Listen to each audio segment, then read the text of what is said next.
gentlemen, father of justice, co-debater, and my fellow people. My name is Sidi to the interview. I want to say happy new year to everybody. And 2024. My name is Sidi. I'm here with the man. I want to interview the man. The man Timberlake by me. The man, Clocoin. Ṣé mi ni wèrè? Wèrè. Address him that I can do down low. Me, I want to interview the man. The man Timberlake by me. What's her name? Yeah, my name is Topright, aka Topright, aka Afefe. The man is Afefe. The man is Topright. He said what I say. Iṣẹ́ theatre. Theatre. My phone left. Iṣẹ́ theatre. I'm an actor. The man is an actor. The man. Say me yagbe. No, mi kì í yàgbẹ́ tí ma ti jẹun. Tí ma tó wá fẹ́ sùn lóru, mo máa ń bí gbogbo nǹkan tí ma jẹ, mo máa ń bí sínú abọ́. The man dey vomiter. When the man eat and finish, the man dey vomiter. The man no dey yagbe. The man say mentor. Irọ́ mi ò kí ń tọ̀.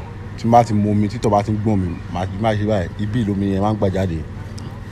Ìwé tí ni ìtọ̀ máa ń gbà jáde lára the man. The man say man wẹ̀. Mi ò kí ń wẹ̀. Iyẹ̀pẹ̀ máa fi rárá. Sókù ni dẹ́mọ̀ fi iyẹ̀pẹ̀ rárá. Ṣé ẹni tí ó bá kí ń wẹ̀ ó lè dánmọ yẹn dán yìí àbí ìbéèrè orí burúkú lẹ́ ń béèrè lọ́wọ́ mi. Ọmọ tuntun gan ọmọ jòjòló ọmọ ọdún kan ó mọ̀ pé èèyàn máa ń bomi sára máa fi ń wẹ̀ ni ẹ wá ń bi mí pé ṣé mò ń wẹ̀. Ẹ má bá mi jà ṣe bí jẹ́ ń tún wẹ̀. Mi ò bá yín jà ìbéèrè ọtí ń jọ ìbéèrè àgọ̀ ẹ continue bí ẹ ṣì ní àwọn ìbéèrè ọlọ́pọlọ lọ́wọ́. Dìmọ̀ ṣé nínú lórí àbẹ fárun.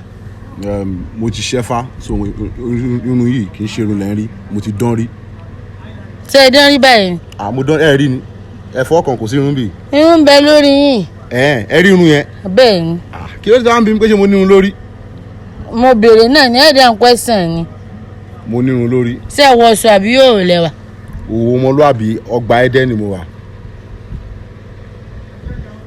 Ṣé ẹ kúrò àbí ẹ ga? Mo ga.